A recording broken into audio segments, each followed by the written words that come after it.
Bismillahirrahmanirrahim. Dikisahkan di dalam kitab An-Nawadir, di dalam hikayat yang ketiga terkait dengan melaksanakan sholat atau melaksanakan ibadah dengan sebenar-benarnya ibadah.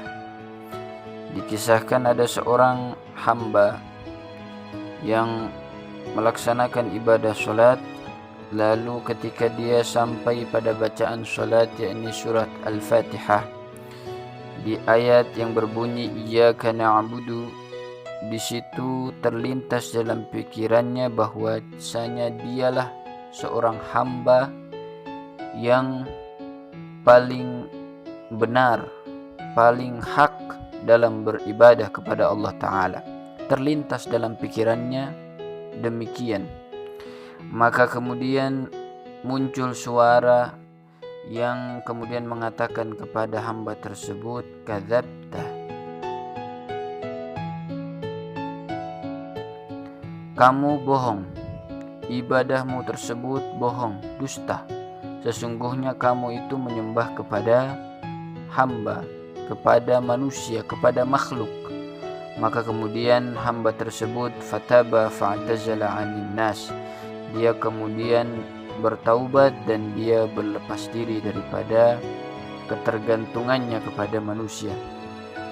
Kemudian setelah itu dia melaksanakan sholat lagi. Lalu ketika sampai pada bacaan surah Al-Fatihah di ayat Iyyaka na'budu, tiba-tiba muncul suara kembali yang mengatakan kadzabta, innama ta'budu zaujataka, sesungguhnya kamu bohong, kamu menyembah bukan kepada Allah tetapi kamu menyembah kepada istrimu, pasanganmu. Maka seketika fatalaka imra'atahu, dia langsung mentalak atau menceraikan perempuannya. Thumma syara'a fi shalah, lalu dia kembali melaksanakan salat di kesempatan yang lain.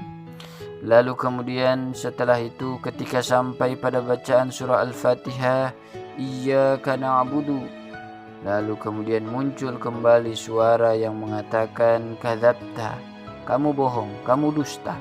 Sesungguhnya kamu menyembah bukan kepada Allah tetapi menyembah kepada hartamu. Maka fatasaddaqa bijami'ihi, dia lalu kemudian mensedekahkan, menginfakkan seluruh hartanya. Kemudian setelah itu dia sholat lagi. Ketika sholat sampai di dalam bacaan Iyyaka na'budu, kembali suara itu muncul, kemudian mengatakan kadzabta, kamu bohong, innama ta'budu thiyabaka, sesungguhnya kamu menyembah kepada pakaian-pakaianmu, kamu menyembah kepada pakaian yang bagus yang kamu kenakan.